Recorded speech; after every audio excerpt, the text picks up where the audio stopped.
Baik, berjumpa kembali dengan saya Andi Prakasadi di dalam mata kuliah Project Multimedia yang pada kesempatan kali ini saya akan menyampaikan tentang konversi dalam multimedia. Ya. Konversi di sini bagian yang perlu digunakan ketika kita memiliki sesuatu yang berbeda, baik itu gambar ataupun audio ataupun video yang berbeda dengan beberapa format yang didukung oleh multimedianya, ya. Sehingga kita perlu menyamakan formatnya ataupun yang lainnya sehingga bisa digunakan di dalam multimedia dengan baik, ya. Nah, ini konversi, ya. Nah, di dalam konversi di sini nanti saya hanya menjelaskan sebagian umum dari konversi itu sendiri ya di dalam multimedia.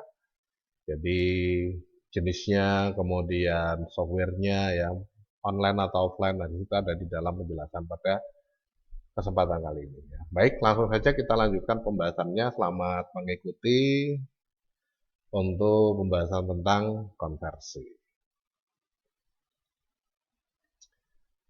Nah, konversi di sini ya kita lihat dari pengertiannya dulu. Ya. Jadi di dalam pengertian konversi itu sendiri, ya di sini adalah proses mengubah atau mentransformasikan suatu elemen multimedia, ya, dari satu bentuk atau format ke bentuk atau format yang lainnya. Nah, proses konversi ini dapat mencakup perubahan format file, kemudian resolusi, aspek rasio, ya, kodeknya, dan berbagai elemen lain tergantung pada jenis media yang sedang diolah. Ya, format file, resolusi, aspek rasio, kodek kemarin sudah kita bahas secara lebih detail di dalam materi video. Ya.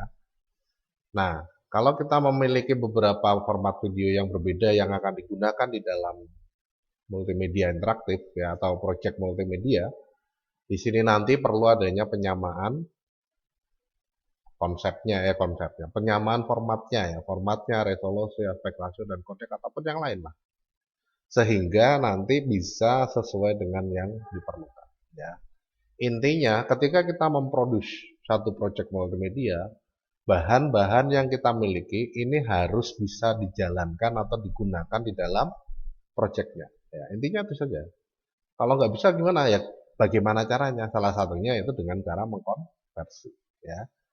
Ini. Kalau misalkan nanti platform yang ingin digunakan untuk menjalankan aplikasinya adalah Android, nah kita buat satu video yang bisa untuk Android. Ya.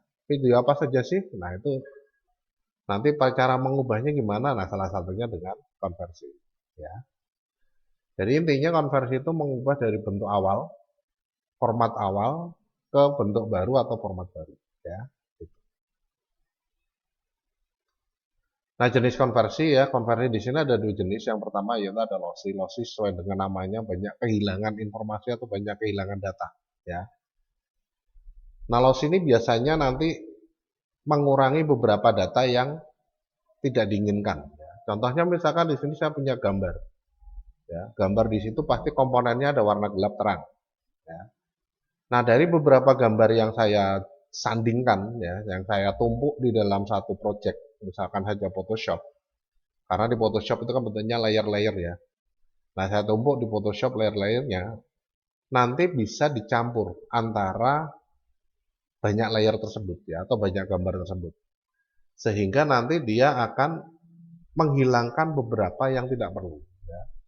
Contohnya warna gelap dengan warna gelap digabung, ya. Hitam dengan hitam digabung jadi satu. Maka beberapa warna hitam yang ada di dalam beberapa layer itu bisa dihilangkan. Ya. Mengambil warna hitam dalam satu layer saja. Nah, ini lossy. Ya. Lossy itu intinya banyak membuang bagian-bagian yang tidak diperlukan di dalam proses pemampatan ya, konversinya itu ya, ini. Nah, di dalam pengaturannya untuk lossy di sini kalau untuk audio itu biasanya dengan rentang audio ya, atau bitrate-nya ya, sama dengan video. Video juga bisa rentang video durasinya frame per second-nya ataupun bisa juga dengan mengatur bitrate dari videonya ya. Nah, itu beberapa hal yang berkaitan dengan konversi lossy ya, itu. Sedangkan lossless di sini tanpa kehilangan, itu berarti dia tidak menghilangkan satupun. Jadi sebagai contoh saya mengedit video dari beberapa scene yang berbeda dan saya letakkan di banyak layer. Ya. Di situ nanti ada efek, ada animasi, ya, kemudian ada audio di layer-layer yang lain, ya, atau di track-track yang lain. Nah itu ketika di convert menjadi tipe yang berbeda, dia tidak diubah sama sekali. Ya, sehingga ukurannya pun hampir sama. Ya, jadi video awal itu ukurannya misalkan katakanlah 100 mega, ketika di convert tetap menjadi 100 mega, bahkan bisa lebih. Karena formatnya sudah berubah. Ya. Kalau kurang jarang. Di dalam proses lossless ini kalau kurang jarang. Kalau lebih sering. Ya. Nah ini di dalam pengaturannya. Ya. Perbedaan utama antara keduanya terletak pada sejauh mana data dikompres.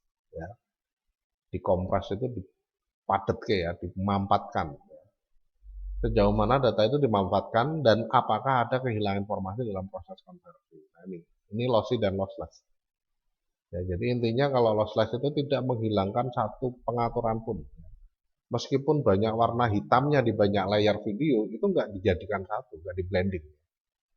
Nah itu namanya lossless. Ya. Ini. Nah ini untuk jenis konversi. Kemudian yang berikutnya ada secara detail dari lossy. Ya. Nah lossy di sini konversi yang sebagian datanya dihilangkan untuk mengurangi ukuran file. Jadi lossy itu orientasinya adalah ukuran file. Ya. Tanpa banyak mengurangi kualitas. Jadi kalau kita bicaranya gambar ya. Kalau kita bicaranya gambar, contohnya gambar yang kita buat dari Photoshop itu akan mempunyai tipe PSD ya. Punya tipe PSD. Kemudian ketika kita simpan menjadi gambar JPG, ya, maka di situ akan dijadikan satu layer-layernya hanya satu data saja yang ada, ya, satu gambar saja yang ada, yang tersisa. Ya. Nah kalau lihat secara sepintas, itu antara JPG dengan PSD-nya itu nggak ada perbedaan. Ya, hampir nggak ada perbedaan. Ya, walaupun ada dikit-dikit, tapi intinya kompresi lossy ini walaupun banyak menghilangkan komponen yang ada di dalam suatu objek, tidak serta-merta kualitasnya berkurang banyak, tidak. Ya. Jadi antara file MP4 dengan file asli, misalkan saja yang asli Blu-ray ya misalkan, itu sepertinya juga nggak banyak perubahan, nggak ada perbedaan. Ya. Walaupun ada sih beberapa video ya, sama-sama 720 tapi yang satu kelihatan ngeblur, yang satu tidak. Ya. Nah itu biasanya dari proses convert. Ya. Biasanya dari proses convert. Yang satu tetap bening, yang satu tidak ya. Nah ini dari proses convert ada beberapa hal yang dihilangkan. Ya. Sehingga videonya atau filmnya itu kelihatan agak buram. Ya. Tapi nggak terlalu parah. Ya. Nah ini di dalam lossy. Jadi lossy itu nggak perlu khawatir dalam artian, nah aku nggak perlu nganggu lossy ya, kalau lossy tidak ya. Karena ini disesuaikan dengan kebutuhan lagi ya. Kita lihat di dalam contoh formatnya untuk lossy di sini audio itu adalah MP3 ya. Jadi file MP3 ini adalah file konversi dari file audio asli menjadi file audio yang umum digunakan di semua alat ya. Itu. Umum digunakan di semua alat. Ya. Di handphone bisa, di internet bisa ya. Kemudian di laptop bisa. Ya, di player-player lainnya ya yang umum itu juga bisa. Ya. Jadi ada zaman dulu itu namanya MP3 player. Nah, MP3 player itu khusus menyimpan file-file MP3 yang bisa kita setel. Jadi kalau dulu itu ada Walkman pakainya kaset. Nah, ini perkembangannya itu menjadi MP3 player ya. Sekarang sudah nggak ada, jarang ya. Gitu. Nah itu MP3 ini sebenarnya adalah file kompresi atau file hasil kompresi lossy. Ya. Ada AAC, ya, ada WMA. Ya. Ini adalah untuk file tipe file audio yang menggunakan konversi lossy. Ya. Kemudian untuk yang video itu ada MP4. ya dengan kodek H264. Padahal kemarin waktu kita bahas video, kodek H264 itu banyak digunakan di platform-platform, ya. Sosial media yang tren ada 4, ya. YouTube, kemudian Instagram, kemudian Facebook dan TikTok, itu semuanya menggunakan H264, ya. Nah, kalau kita memaksakan tidak yang format H264 karena kualitas H264 kita nilai jelek misalkan, ya. Ya kita nggak akan bisa upload videonya di sosial media, ya. Nah, ini di dalam penentuannya, ya. Kemudian ada WebM, ya. WebM ini juga merupakan file konversi lossy, ya. Karena waktu kita bahas tentang video kemarin, di video apa di materi desain web, ya. Di materi desain web pada saat kita membahas pembuatan video untuk iklan, ya, pembuatan video untuk iklan di dalam website atau untuk header di dalam website. Nah, di situ saya tunjukkan, ya. Saya tunjukkan perbedaan antara file yang di-convert menjadi WebM dengan yang di-convert menjadi MOV dari semula SWF itu cukup signifikan, ya, ukuran filenya cukup signifikan. Yang MOV dari SWF itu ukurannya bisa sampai 10 mega, sedangkan yang WebM hanya 500 kilo, setengah mega, ya. Cukup jauh perbandingannya, ya. Tapi hasilnya tidak berbeda jauh, ya. Nah, itu salah satu contoh, ya, contoh di dalam penggunaan lossy. Ini intinya, entah itu lossy, entah itu lossless, selama bisa digunakan di media yang kita inginkan, ya gunakan itu, ya. Nah, ini dari lossy, ya. Nah, keuntungannya, ya, seperti yang saya sampaikan ini, ya. Ukuran file yang lebih kecil berguna untuk menghemat ruang penyimpanan dan mempercepat transfer, ya, perpindahan data, ya, dari media sosial ke handphone kita karena kita download, dari handphone kita atau dari komputer kita ke sosial media karena kita upload, itu akan mempercepat prosesnya karena ukuran filenya kecil, ya. Tadi seperti yang saya sampaikan tadi, orientasi dari lossy itu adalah ukuran filenya, ya. Kemudian cocok untuk distribusi online dan streaming di mana ukuran file adalah faktor penting. Nah, kerugiannya kehilangan sebagian kualitas audio atau video karena beberapa informasi dihilangkan. Jadi terkadang volume videonya jadi lebih kecil dikit, ya. Atau yang semula stereo jadi mono misalkan, ya. Nah, itu bisa jadi seperti itu untuk audio, ya. Kemudian setiap konversi ke format lossy lain dapat menyebabkan degradasi kualitas yang lebih lanjut. Oke. Jadi kalau kita misalkan saja menggunakan format H264, ya, bitrate-nya sudah diatur misalkan katakanlah 3000, ya, 3000 megabit per second misalkan, ya. Nah, di situ nanti untuk kualitasnya, ya, baik.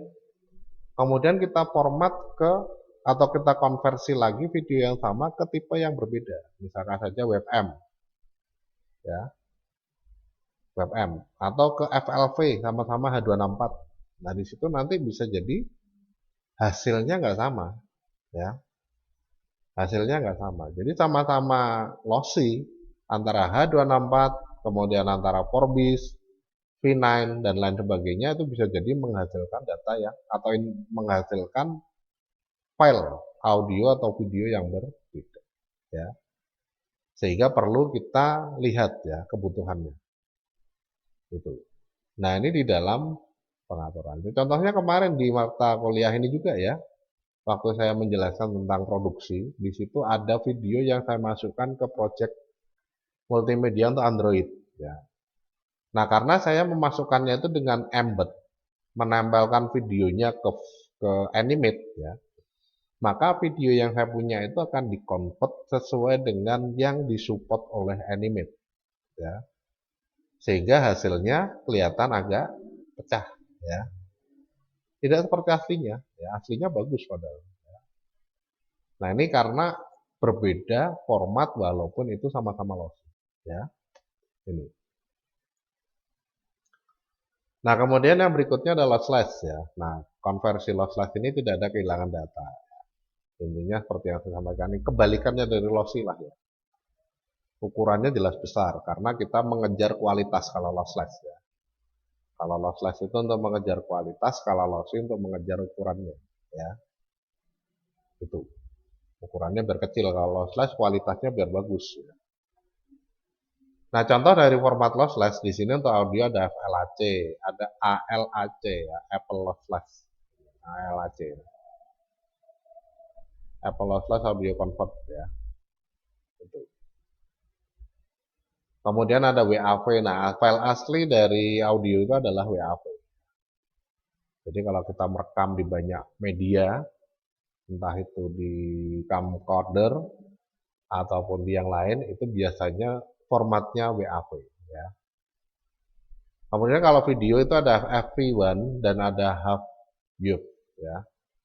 Ini sama-sama video ya, tapi jarang kita lihat. Karena memang ini jarang digunakan ya. Jadi orientasi kita itu kalau dengar konversi, itu pasti menjadi lebih kecil. Intinya gitu. Ya, karena kebanyakan yang ada atau yang kita gunakan itu memang konversi dengan ukuran sebagai orientasi, ya, bukan kualitas sebagai orientasi. Nah, ini di dalam pengaturannya seperti itu ya. Nah, ini kalau kita bicara tentang penggunaan converse ya. Jadi video ada HAV1 dan ada HAVUP ya. Itu jarang-jarang kita dengar ya. Karena memang video-video tersebut itu jarang digunakan ya, karena memang untuk mengejar kualitas. Jadi konteksnya kalau kemarin sudah saya sampaikan, itu ketika kita menggunakan video ini untuk kenangan, misalkan kita punya perusahaan ya, kemudian kita buatkanlah profil perusahaan kita ya, profil perusahaan kita. Kemudian setelah itu profilnya disimpan di dalam media ya, dengan tipe yang terbaik karena akan digunakan lama ya. Digunakan lama dan media pemutarannya pun berbeda ya, sehingga dibuat dengan konsep yang baik. Kemudian setelah itu baru disimpan ya. Dengan harapan nanti 2 tahun 3 tahun ke depan itu ketika dibutuhkan videonya untuk diedit lagi, itu masih layak digunakan ya. Ini di dalam pengaturannya. Sebagai contoh ya, ada beberapa grup musik yang dalam memproduksi video itu dalam dua format ya. Menjadi format yang bisa disebarkan secara universal dan format yang disimpan sendiri ya.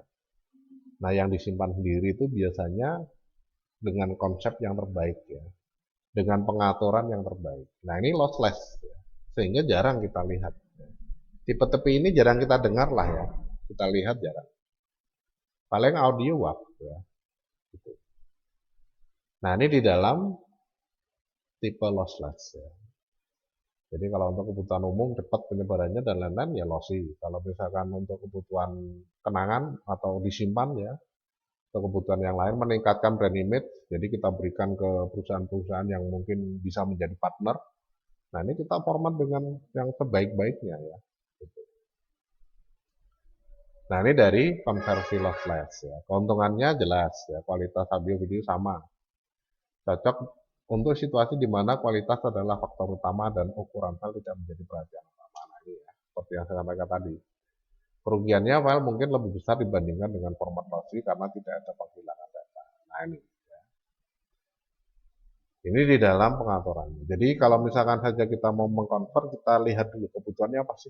Ya. Untuk apa kebutuhannya? Untuk video kampanye perusahaan kita atau produk-produk perusahaan kita yang nantinya akan kita berikan ke partner-partner ya. Nah, itu berarti kita convert yang sebaik-baiknya ya. Karena medianya beda, menjalankannya pun beda ya. Nah, apa yang dikonversi ya jelas ada format file, ada resolusi, ada warna, ini bergambar laku untuk gambar dan video ya. Format file, resolusi, warna, ya, kemudian audio, animasi, platform ini berarti mau dijalankan di mana, ya, menggunakan sistem operasi apa, menggunakan alatnya apa. Nah, ini platform, ya, gitu. Oh, pakai pemutar, ya, pemutar DVD atau pemutar Blu-ray. Oh, berarti kita jadikan formatnya Blu-ray. Nah, tipe untuk format Blu-ray itu apa misalkan? Nah, ini perlu kita lihat, kita sesuaikan, ya, kita atur.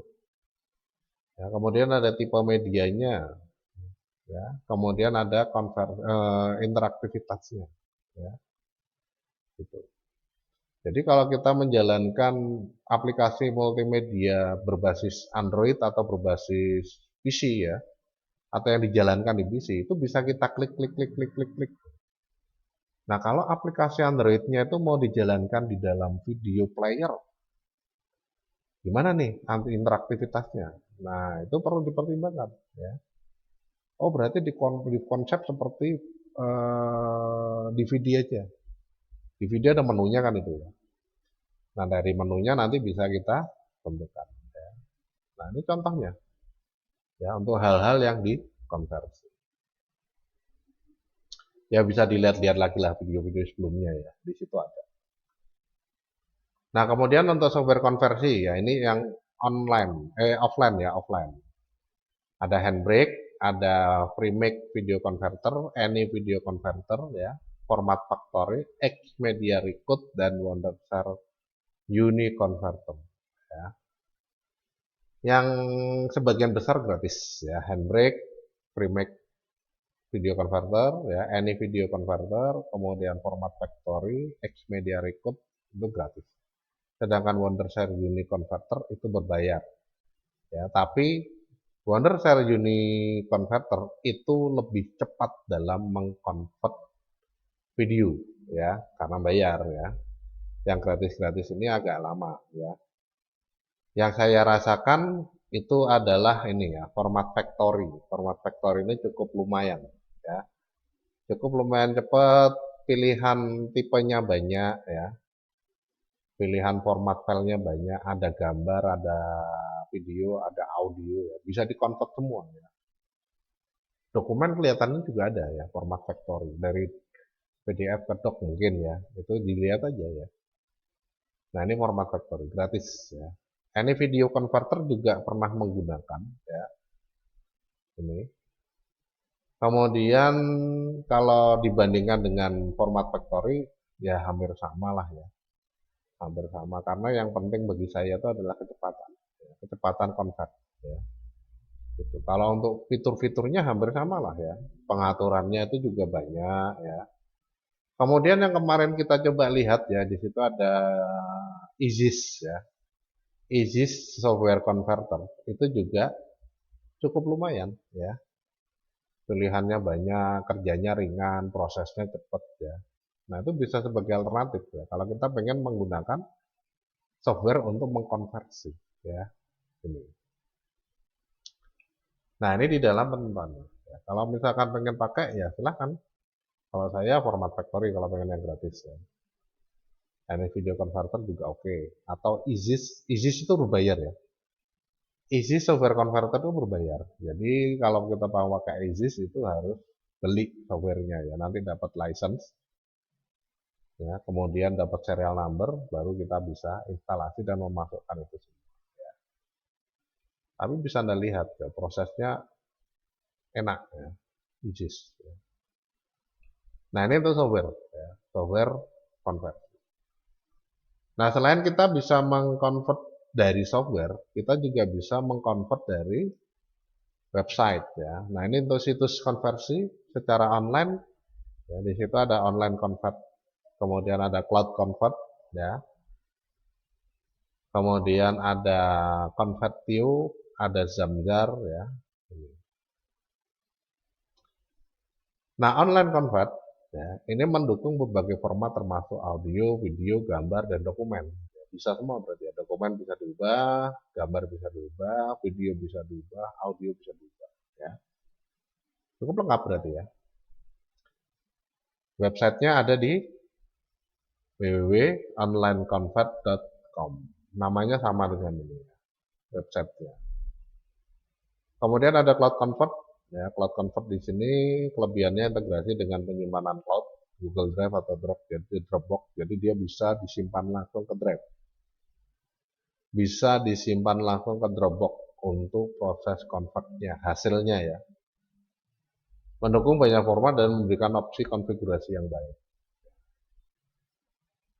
Tuh. Kemudian yang berikutnya ada Convertio, mendukung konversi berbagai format, ya baik video, audio, gambar maupun dokumen antar muka yang ramah pengguna. Ya. Ini pernah mencoba ya. Ketiganya nih misalnya Convertio, Cloud Convert, dan Online Convert pernah nyoba ya. Bagi saya yang paling prefer adalah Cloud Convert ya. Yang paling prefer bagi saya. Kemudian untuk Zamzar, ya ini menawarkan konversi cepat dan mendukung banyak format, yang memberikan opsi mengirim file hasil konversi melalui email. Nah, itu nggak begitu. Nah, ini belum pernah nyoba ini. Nah, di sini sudah ada websitenya semua, bisa Anda coba untuk proses konversi ya. Kalau ini silahkan dieksplor di internet ya, banyak yang menyediakan. Gitu. Nah, ini beberapa software dan website yang bisa kita gunakan untuk mengkonversi data atau informasi multimedia yang kita miliki. Contohnya gambar, video, ataupun audio atau dokumen. Ya. Nah, kemudian pilih mana online atau offline. Nah, di sini konversi online itu cocok untuk pengguna yang membutuhkan kemudahan akses dan tidak ingin mengunduh. Jadi intinya gini, di tempat saya kecepatan internetnya oke lah, bagus, cepat. Kemudian semua vendor yang menyediakan layanan internet bisa masuk ke tempat saya, ya. Kemudian komputer saya juga lumayan lah, ya, untuk browsing-browsing untuk lainnya lumayan. Nah di sini bisa kita gunakan convert online aja, karena beberapa konversi online itu gratis, ya. Gratis nggak harus bayar, ada yang bayar ya. Tapi kalau kita ketikkan aja ya, kita ketikkan MP3 to FLV gitu. Nanti beberapa software yang muncul di dalam search engine-nya itu kebanyakan gratis. Ya. Ini yang online ya. Jadi nggak perlu download, nggak perlu install ya. Langsung online, jadi kita download selesai. Ya. Karena kan cepat itu koneksinya. Tapi kalau koneksinya lambat ya, bandwidth-nya kecil ya jangan online, kita offline aja ya. Karena di dalam proses convert online ini kita harus upload dulu. Ya, sana minta datanya data video kita nih. Di datamu video misalnya. Kita upload dulu. Setelah sana terima di-convert sama sana ya. Setelah di-convert kemudian dikirimkan lagi ke kita ketika kita download. Nah, ini prosesnya kan berulang pakai koneksi internet terus ya. Nah, ini kalau internetnya dadut ya jangan pakai online ya, pakai yang kedua pilihannya ya offline. Nah, jadi bisa kita install di komputer kita, kemudian kita bisa gunakan sewaktu-waktu ya, sesuai dengan yang kita butuhkan. Nah, kalau komputernya sudah mepet harddisknya misalkan, harddisk di komputer saya itu tinggal tersisa 9 MB. Ya. Nah, kalau seperti itu ya bisa ditambahkan software freeze ya. Software freeze itu software yang bisa mengembalikan tampilannya seperti sebelum digunakan. Ya, jadi setelah kita jalankan, kita install software di sana nanti dinyalakan lagi software yang kita install itu langsung semua. Ya. Jadi tampilannya di freeze, dibekukan seperti yang pertama kita gunakan. Ya. Nah ini, jadi sebanyak apapun kita instalasi software nanti nggak mengganggu ya. Karena kan convert belum tentu terus, belum tentu tiap hari. Nah kalau kita install permanen nanti boros harddisk misalkan. Nah itu nanti bisa kita kita install seperlunya aja, butuh install. Karena di dalam software convert ini sebagian besar dalam proses instalasi cepat ya. Dalam proses instalasi cepat, jadi kita butuh install. Seperti saya di komputer ini nggak ada untuk mengcapture layar itu nggak ada. Ya, tapi softwarenya ada. Jadi sewaktu-waktu saya butuh capture layar, saya tinggal install, kemudian saya capture. Setelah itu saya matikan, saya nyalakan lagi, software instalannya hilang. Karena di sini di freeze ya. Tampilannya itu di freeze ya, dengan deep freeze namanya. ya, gitu. Nah, ini beberapa hal yang berkaitan dengan konversi. Jadi, kapan menggunakan apa, digunakan untuk apa, itu harus kita sesuaikan, ya. Intinya di situ supaya apa yang kita buat dalam project multimedia ini bisa digunakan dengan baik, ya. Nah, itu untuk konversi, ya. Oke, saya kira itu dulu yang bisa saya sampaikan pada kesempatan kali ini di dalam mata kuliah project multimedia, yaitu untuk konversi dalam multimedia, ya. Semoga apa yang saya sampaikan bisa bermanfaat, ya, menambah pengetahuan, ya, sehingga nanti pada saat merancang project multimedia sudah ada gambaran. Terima kasih kepada yang sudah bergabung dalam kuliah kali ini. Mohon maaf atas segala kesalahan dan kekurangan selama penyampaian. Terima kasih juga kepada para dosen pendamping yang sudah mau mendampingi pada pelaksanaan kuliah kali ini, ya, seperti Bu Santi dari Semarang, kemudian Pak Setio Prihatmoko dari Siliwangi atau Kendal, ya. Kemudian ada Pak Teguh Setiati, ya, kalau nggak salah itu, ya, yang satunya. Pak Haryo, ya, Pak Haryo, sorry. Ada Bu Santi, Pak Setio, dan Pak Haryo, ya. Terima kasih kepada dosen pendamping yang sudah mau mendampingi pada kesempatan kali ini dalam kuliah online-nya, ya. Sampai ketemu lagi di lain waktu, ya. Saya Andi Prakasa undur diri. Selamat beraktivitas kembali. Sampai jumpa.